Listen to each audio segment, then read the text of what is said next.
Welcome to Kenton's videos. Enjoy the video. You start by ensuring you have an administrator account. This is required to change system services. Open services quickly. Press the Windows key, type services, MSC, and hit enter. Once services is open, scroll to Windows Update or search for WiiWaServe, right-click it, and choose Stop. Do this now so the service is inactive before changing startup settings. Make sure to pause other updates and note any pending installs. Once stopped, you can safely modify how Windows handles updates going forward.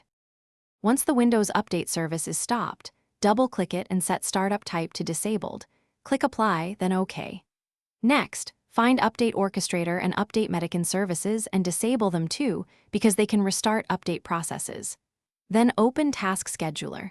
Navigate to Task Scheduler Library Microsoft Windows and disable or rename update-related tasks so they cannot trigger updates. This sequence prevents automatic restarts and ensures the service remains off after reboots.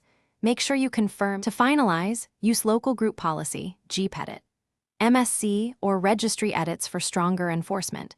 Set Configure Automatic Updates to Disabled in Administrative Templates, or create Registry keys to block updates. Reboot. Then open services to verify Windows Update remains disabled and check settings Windows Update for no activity. If updates reappear, check Event Viewer for which task or service started it, and revert the last change you made. This troubleshooting tip helps you pinpoint conflicting services or third-party tools that may re-enable updates. Thanks for watching. Consider subscribing if we helped you.